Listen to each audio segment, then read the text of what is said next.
तो पिछली वीडियो में हमने कंप्लीट किया था थियोरेटिकल पार्ट। ठीक है, हमने पूरा जितना भी कॉन्सेप्ट है उसको समझा और जो बेसिक चीज़ें हैं बिल्कुल उनको कंप्लीट किया। ठीक है, तो थियोरेटिकल पार्ट तो हमारा कंप्लीट हो गया है, लेकिन अब प्रैक्टिकल की तरफ बढ़ते हैं। तो यहाँ पर सबसे पहले देखेंगे कि एक प्रोग्राम कैसे लिखा जाता है। तो जैसा कि हमने बार बार हम कह रहे हैं कि आप प्रोग्रामिंग लैंग्वेज का मतलब है कि आप कंप्यूटर को अपने इंस्ट्रक्शन दे रहे हैं। तो वो जो तरीका जिसकी हम बात कर रहे थे, वो फॉर्मेट वो यही है। यहाँ पर लिखा है कि जो ये सिंटैक्स है ना, ये सिंटैक्स के थ्रू ही आप अपना कोड लिखेंगे। ठीक है, तो पहला प्रोग्राम आप लिख कर देखते हैं। यहाँ पर पहले यहाँ पर क्या करेंगे, हैश इंक्लूड लिखेंगे। ठीक है, फिर वो हेडर फाइल का नाम, वो हेडर फाइल जिस जिसमें आपको जो आपकी नीड है वो, तो जैसे कि stdio कॉमनली सबसे पहले इस्तेमाल होगी, क्योंकि किसी प्रोग्राम को बनाने के लिए नॉर्मली सबसे पहले जो ज़रूरत होती है वो प्रिंट और इनपुट की होती है, तो वो दोनों इसके अंदर ही हैं। फिर उसके बाद मेन की बॉडी बनाएंगे। मेन एक फंक्शन होता है, वो सब जो फंक्शन बनाया जाता है वो ऑपरेटिंग सिस्टम कॉल करता है। ठीक है, तो ऑपरेटिंग सिस्टम जिस फंक्शन को कॉल करता है वो मेन फंक्शन होता है। इसका मतलब ये होता है कि जब आप प्रोग्राम स्टार्ट कर रहे हो तो जो मेन की जो बॉडी है वो स्टार्ट होगी यहाँ से और फिर एंड होगी, यानी प्रोग्राम यहीं से स्टार्ट होगा आपका सॉफ्टवेयर, और यहीं पे मेन की बॉडी के साथ ही बंद हो जाएगा। तो मेन की बॉडी को रिटर्न टाइप बनाया जाता है एज ए इंटीजर। ठीक है, तो इसका मतलब है कि ये रिटर्न करेगा इंटीजर की वैल्यू बाय डिफ़ॉल्ट। ठीक है, ऑपरेटिंग सिस्टम को अगर वो 0 देता है तो इसका मतलब प्रोग्राम आपका बिल्कुल सही है, सक्सेस हो गया है, आपने बिल्कुल सही कोड लिखा है। ठीक है, और अगर वो 1 देता है तो उसको एरर माना जाता है और उसमें एरर आ जाती है। ठीक है, तो मेन मेथड ये यहाँ पे सिंटैक्स दिया है, जो स्ट्रक्चर दिया है एक प्रोग्राम को लिखने का स्ट्रक्चर है। आपको कोई भी प्रोग्राम इसी तरह लिखना है, ऊपर हैज़ इंक्लूड करके आपको अपनी हेडर फाइल को इंक्लूड कर लेना है। एक चाहे यहाँ पे एक बार और कर सकते हैं आप हैज़ इंक्लूड। ठीक है, तो कितनी भी बार आप हैश इंक्लूड कर सकते हैं। उसके बाद मेन की बॉडी इस तरह ही बनेगी। हाँ, आइए एक प्रैक्टिकल के थ्रू इसको समझते हैं थोड़ा। ठीक है, बिल्कुल ऐसे ही लिखा है मैंने, तो यहाँ पर ऐसे लिख लेना है। मेन की बॉडी बना ली। ठीक है, तो अब यहाँ पे अपना एक स्टेटमेंट दिखते हैं, तो प्रिंट एफ। ठीक है, प्रिंट एफ पिछले वीडियो में आपने देखा, प्रिंट एफ क्या करता है, प्रिंट करता है स्क्रीन पर कोई भी वैल्यू। जैसे यहाँ पर हम लिख देते हैं हेलो वर्ल्ड। ठीक है, तो हेलो वर्ल्ड आपने लिखा, रन किया तो ये रन हो, हेलो वर्ल्ड आपका आउटपुट आ गया। ओके, तो उसी तरह आप कुछ भी लिख सकते हैं यहाँ पर, उससे कोई फ़र्क नहीं पड़ता। इस डबल इन्वर्टेड कोमे के अंदर आप कुछ भी लिख दे, गलत स्पेलिंग में हो या कैसा भी हो, उससे कोई फ़र्क नहीं पड़ेगा, वैसे ही स्क्रीन पर प्रिंट हो जाएगा। ओके, तो यहाँ पर हम जैसे एक और स्टेटमेंट, आप मल्टीपल स्टेटमेंट भी दे सकते हैं। ठीक है, तो आप यहाँ पे एक और स्टेटमेंट दे दिया आपने, तो आप कुछ भी लिख सकते हैं उसमें। जैसे कि मैं लिखता हूँ सब्सक्राइब माई चैनल। ठीक है, और एंड प्रेस बेल आइकन। ठीक है, तो बेल आइकन दबाइए। ठीक है, तो ये इसको हम रन करते हैं। ओके, ये रन हो जाएगा और ये देखिए आउटपुट आ गया। तो ये बेसिक प्रोग्राम था, पहला प्रोग्राम था आपका। तो आप इसको प्रैक्टिकल करके देखिए। ये जो देव C++ है, ये कंपाइलर है, सॉफ्टवेयर है। इसको आप गूगल पर जाकर आप सर्च कीजिए और वहाँ पर आ जाएगा और डाउनलोड कर लीजिए, ऐसे ही रन हो जाएगा। ओके, तो अब हम नेक्स्ट पॉइंट पर आते हैं। नेक्स्ट पॉइंट क्या है कि सबसे पहले हम देख लेते हैं कि एक वेरिएबल को कैसे डिफाइन किया जाता है। तो यहाँ पर वेरिएबल के बारे में बात कर लेते हैं थोड़ी। तो वेरिएबल के बारे में बात कर लेते, how to declare a variable. ठीक है, जब आप वेरिएबल क्यों बनाना पड़ता है, क्योंकि आपको मेमोरी में आपको वैल्यू चाहिए यूज़र से। ठीक है, how to declare a variable. तो वेरिएबल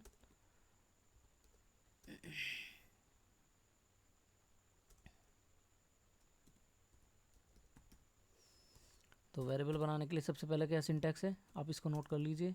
सिंटैक्स हमने सबसे पहले वीडियो में लिख लिया था, डेटा टाइप। ठीक है, फिर वेरिएबल का नाम जो आपको चाहिए, और फिर ये, तो वेरिएबल नेम आपको चाहिए, आपकी नीड है, क्योंकि आपको मेमोरी में वैल्यू स्टोर करानी है यूज़र से, तो आप इसलिए वेरिएबल डिक्लेयर करेंगे। ठीक है, तो नेक्स्ट पॉइंट पे क्यों आते हैं। यहाँ पर फिर देखते हैं दूसरा, how to initialize a variable. ठीक है, तो इनिशलाइज वेरिएबल। ठीक है, तो इनिशलाइज का मतलब क्या है कि जैसे हम एक एग्जांपल के थ्रू से समझते हैं, हमने एक इंटीजर वेरिएबल डिक्लेयर किया ए, तो एक ब्लॉक बन जाएगा मेमोरी के अंदर। ओके, तो मेमोरी के अंदर एक ब्लॉक बन जाएगा, उसमें वैल्यू स्टोर हो जाएगी। ये एक मेमोरी ब्लॉक बन जाएगा ताकि इसमें वैल्यू स्टोर की जा सके। जैसे कि आप कैलकुलेटर में इस्तेमाल करते हो तो वहाँ पर आप वैल्यू देते हो तो वो मेमोरी ब्लॉक में स्टोर होती है, फिर आप दूसरी वैल्यू देते हो दूसरे मेमोरी ब्लॉक में स्टोर होती है, फिर आप किसी ऑपरेशन यानी प्लस पे या माइनस पे क्लिक करते हो तो उसी तरह का ऑपरेशन उन दोनों वैल्यूज़ के बीच में इन जो है प्रोसेस हो जाता है। तो इसका मतलब क्या है कि आप वेरिएबल बनाए हुए हैं, वहाँ पे वेरिएबल डिक्लेयर किए हैं और वो बन गए हैं मेमोरी ब्लॉक। अब उन्हें वैल्यू इनिशलाइज करने का मतलब है जो जब प्रोग्रामर जब प्रोग्रामर आप कोड लिख रहे हैं, ठीक है, तो वो वेरिएबल को डिफाइन करते हुए ही, ठीक है, उसमें वैल्यू दे दें, तो इस चीज़ को इनिशलाइज बोला जाता है। डिक्लेरेशन के टाइम पर वैल्यू दे देना ये इनिशलाइज कहलाता है। ठीक है, तो आपने जैसे ही वेरिएबल ब्लॉक बनाया, बनाते टाइम ही उसमें वैल्यू दे दी, तो उसका मतलब क्या है कि उसमें वैल्यू स्टोर हो गई। Okay, clear. तो ये चीज़ था। ठीक है, अब नेक्स्ट पॉइंट पे आते हैं, ज़रा इसको प्रैक्टिकल करके देख लेते हैं। ठीक है, how to print a variable. ठीक है, how to print a variable का मतलब क्या है, यहाँ पर how to print a variable. ठीक है, तो यहाँ पर देखिए आप, how to print a variable. Okay, ये रहा। तो how to print a variable यहाँ पर आप देख सकते हैं। तो उस वेरिएबल को कैसे प्रिंट करेंगे, तो सबसे पहले लिखेंगे प्रिंट एफ। ठीक है, फिर ये आपका ब्रैकेट, फिर डबल इन्वर्टेड कोमा, फिर यहाँ पे फॉर्मेट स्पेसिफायर। इसकी हमने पिछली वीडियो में बात की थी। ठीक है, तो यहाँ पर ये फॉर्मेट स्पेसिफायर है, जैसी आपकी वेरिएबल आपने डिक्लेयर किया है उसी तरह का फॉर्मेट स्पेसिफायर आप इस्तेमाल कर दीजिए। तो यहाँ पर हम फिर उसके बाद वेरिएबल नेम, ये सिंटैक्स है, इसी की तरह हम कोड लिख के देखते हैं। ठीक है, तो यहाँ पर कोड लिखते हैं एक,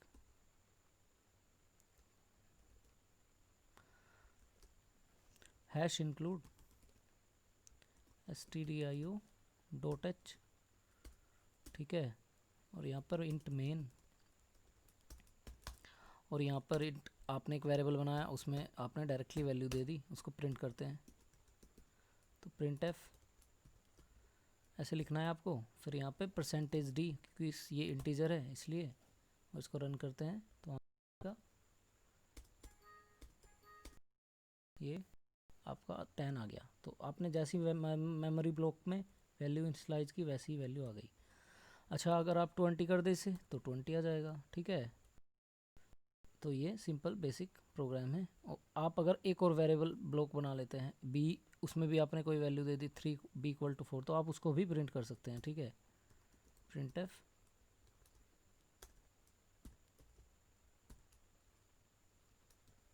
तो यहाँ पर आप बी लिख दीजिए। ओके, तो ये पर देखिए दोनों आ गए, लेकिन दोनों एक साथ आ रहे हैं, तो यहाँ पर स्पेस देने के बाद उसको रन करेंगे। तो यहाँ पर क्योंकि ये प्रिंट हुआ फिर एकदम से ये प्रिंट हो गया, तो इन दोनों के बीच में किसी तरह का कोई गैप नहीं है। यहाँ पर गैप, तो अब देखिए इन दोनों के बीच में गैप आ गया। हम दोनों को एक ही स्टेटमेंट के साथ भी प्रिंट कर सकते हैं, जैसा कि मैंने यहाँ पर लिखा है। ठीक है, एक साथ या कितने भी आप एक साथ प्रिंट कर सकते हैं। तो दो हैं तो 2 बार परसेंटेज डी आएगा, जैसा कि यहाँ पर मैंने सिंटैक्स में लिखा है, फॉर्मेट स्पेसिफायर, फॉर्मेट स्पेसिफायर। तो यहाँ पर ए, फिर इधर कोमा करके दूसरा वेरिएबल। ठीक है, दोनों एक साथ आ गए। देखिए अब बीच में आपने कोई गैप नहीं दिया, तो इसलिए उनके बीच में किसी तरह का गैप नहीं है। अब आपने गैप दिया तो उस तरह से रन हो जाएगा। तो इस तरह से देखिए ये आ गया। ओके, अब यहाँ पर हम इनके बीच में जो भी आप सिंबल या जिस तरह की चीज़ें दे देंगे उसी तरह से वो आ जाएंगी। आप प्लस लिख देंगे तो वो प्लस आ जाएगा। ठीक है, तो अब हम इसको नेक्स्ट पॉइंट पे जाते हैं। अब हम इनपुट की तरफ जाते हैं कि कैसे एक वेरिएबल को इनपुट किया जाता है।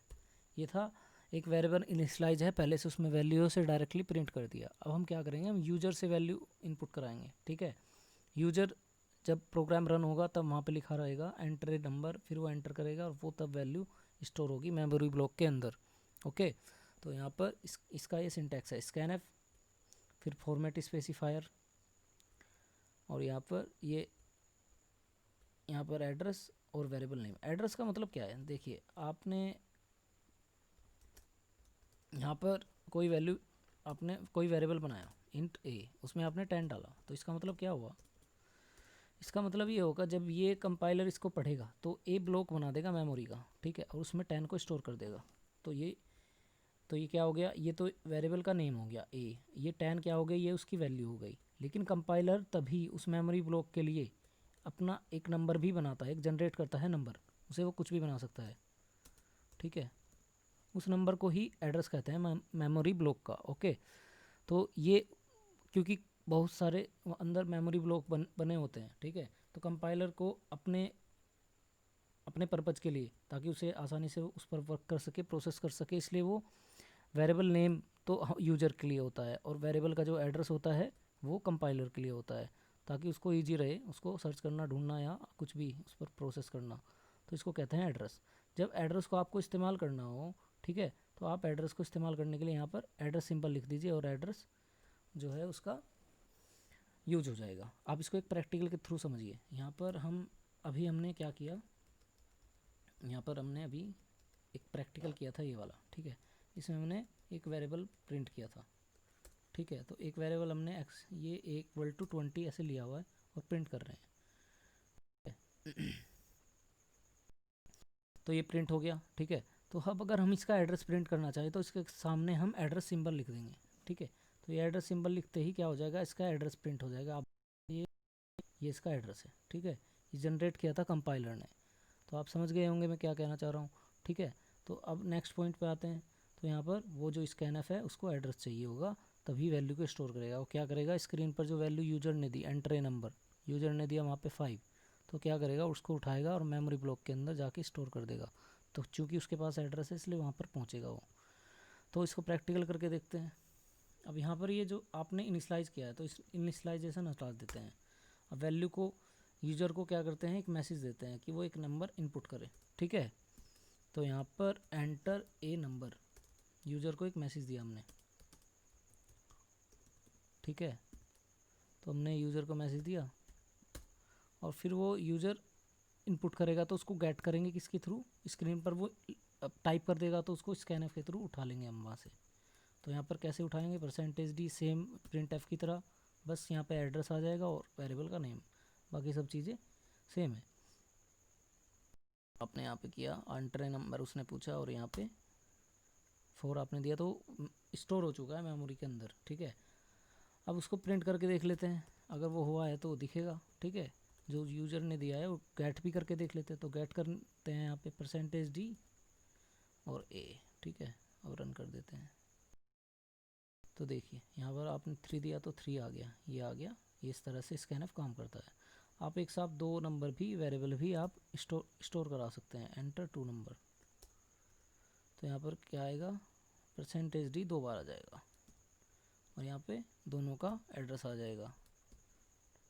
कॉमा देने के बाद दोनों को इस तरह से एड्रेस दे देंगे और दोनों को एक साथ प्रिंट करा देंगे ऐसे। मानो यहाँ पे मैंने प्लस दे दिया उनके बीच में या स्पेस दे दिया, कुछ भी फ़र्क नहीं पड़ता, स्पेस दे दिया, ठीक है, कोमा करके फिर से प्रिंट कर दिया। तो ये मैंने सिंटैक्स लिखे हुए, ठीक। तो देखिए आप 2 नंबर एंटर कराएंगे, दोनों के दोनों वहाँ से उठ के आ गए आपके सामने। तो ये सिंटैक्स है, ये इनपुट के लिए और ये प्रिंट के लिए। यहाँ पर ये चीज़ें हो जाती है, बिल्कुल बेसिक प्रोग्राम है। आप इनकी प्रैक्टिस कीजिए, बार बार प्रैक्टिस कीजिए ये, क्योंकि आप नए हैं, आपने अब तक कोई प्रोग्रामिंग लैंग्वेज अगर नहीं की है तो आपको प्रैक्टिस करना पड़ेगा। उसके बाद प्रैक्टिकल करने के बाद ही हम आगे बढ़ेंगे, ठीक है। तो अब ये नेक्स्ट टॉपिक है, ठीक है। अब ये नेक्स्ट टॉपिक है एस्केप सीक्वेंस। इसका मतलब क्या है कि आप अगर /n लिखोगे, ठीक है, तो वो वहाँ पे आपको प्रोसेस दिखाएगा, वो जो है ना रेस्पॉन्स देगा न्यू लाइन का, ठीक है। अगर आप /t यूज करोगे तो वहाँ पे टैब, ठीक है, टैब आएगा। अगर आप /b लिखोगे तो बैक स्पेस आएगा। अगर आप 2 बार स्लैश दोगे तो स्लैश आएगा, ठीक है। अब अगर आपने स्लैश और डबल इन्वर्टेड कोमा लिखा है तो प्रिंट में आपका क्या आएगा आउटपुट स्क्रीन पर, ये क्या आएगा, डबल इन्वर्टेड कोमा। तो ये क्या है, सब प्रिंट एफ के अंदर लिखते हैं आप ये चीज़ें, /n /t/b, ये सब आप प्रिंट एफ के अंदर लिखते हैं और ये रेस्पॉन्स आता है इस तरह का आउटपुट स्क्रीन पर। तो इसको प्रैक्टिकल करके देखते हैं, ठीक है। तो आपने यहाँ पर कुछ भी लिखा आपने यहाँ पर प्रिंट किया, प्रिंट एफ,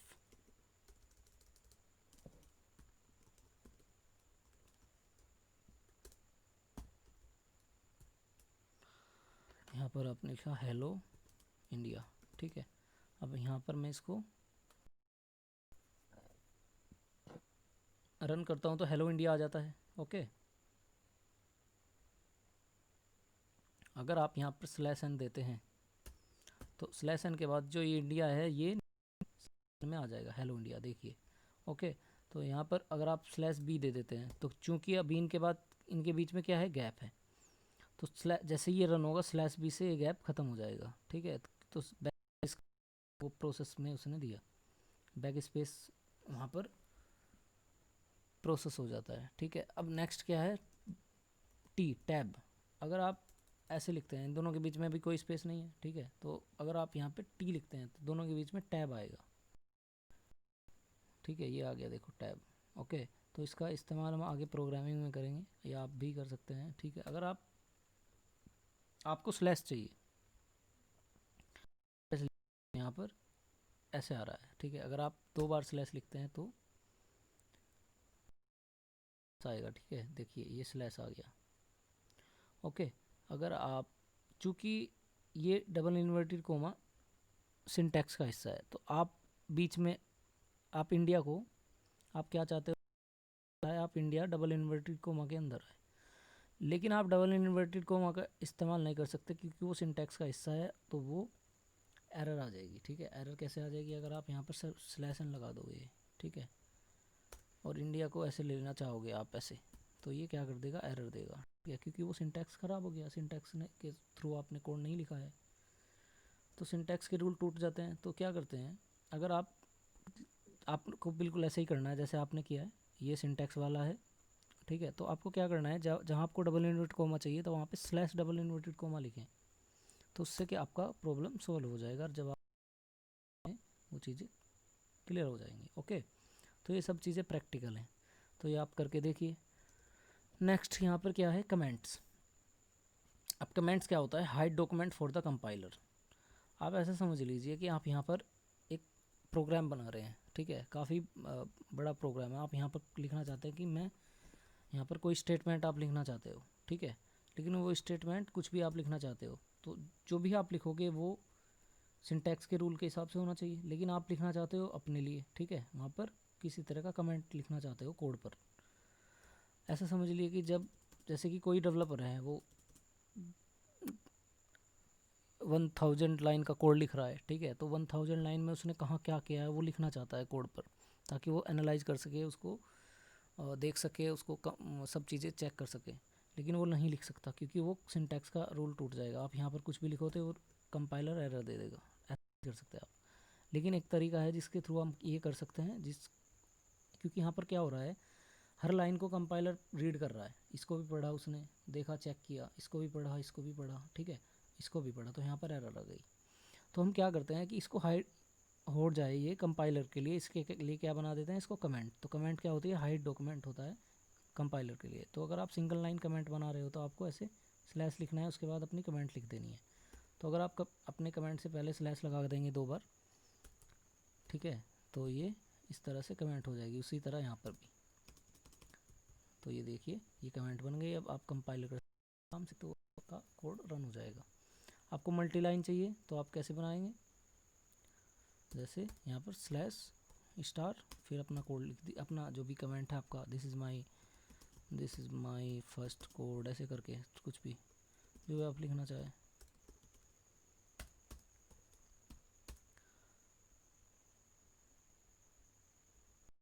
करके देखिए वो कमेंट उसने हाइड कर रखी है, वो पढ़ ही नहीं पा रहा है कंपाइलर, ठीक है। तो कंपाइलर के लिए ये हाइड होते हैं डॉक्यूमेंट, क्योंकि ये कमेंट्स हैं। तो आज की वीडियो में हमने जितने भी प्रैक्टिकल और चीज़ें की हैं वो सब आप प्रैक्टिस करिए, ठीक है। प्रैक्टिस करने के बाद आप देखिए, उनको कमेंट करिए हमारे चैनल पर, ठीक है। आपको जो भी आपकी क्वेरी है, आपको कुछ अगर आपको पूछना है, ठीक है, लाइक कीजिए, सब्सक्राइब कीजिए, ठीक है। और यहाँ पर मैं आपको बताना चाहता हूँ कि जो सी लैंग्वेज है, उस सी लैंग्वेज में हम क्या क्या टॉपिक कवर करेंगे, ठीक है। तो पहला टॉपिक ये है कि बेसिक इंट्रोडक्शन, जो अभी चल रहा है, जिसमें अभी एक कॉन्सेप्ट रह रहा है, ठीक है। जिसको मैं ऑपरेटर कह रहा हूँ, तो यहाँ पे मैंने इसको अलग से लिख दिया है, तो ऑपरेटर कवर करेंगे। उसके बाद स्टार्ट होगा फिर हमारा कंट्रोल स्ट्रक्चर स्टेटमेंट, ठीक है। इसके अंदर जो कंडीशंस हैं वो बनानी सीखेंगे। यहाँ पे लूपिंग और पैटर्न दोनों चीज़ें सीखेंगे, ठीक है। पहले लूपिंग को कवर करेंगे, फिर लूपिंग सीखने के बाद पैटर्न को करेंगे, फिर एरे, ठीक है, फिर स्ट्रिंग, पॉइंटर, फंक्शन, फिर स्ट्रक्चर एंड यूनियन, ठीक है, फिर मेमोरी एलोकेशन, फिर यहाँ पर प्री प्रोसेसर डायरेक्टिव्स एक चैप्टर हम करेंगे कंप्लीट। फिर फाइल हैंडलिंग के थ्रू यहाँ पर हम डेटा को हैंडल करेंगे, ओके। फिर जब ये हमारा सभी कॉन्सेप्ट क्लियर हो जाएंगे तो हमारी सी लैंग्वेज काफ़ी जो है पूरी कंप्लीट हो जाएगी। उसके बाद हम एक प्रोजेक्ट बनाएंगे, ठीक है, सी लैंग्वेज में, ताकि आपको पूरा कॉन्फिडेंस आ जाए अपने कोर्स पर और आप आगे बढ़ सकें इस फील्ड में, ठीक है, कॉन्फिडेंस के साथ। तो ये सब चीज़ें हम कवर करेंगे, ओके। तो यहाँ पर आप प्रैक्टिस कीजिए,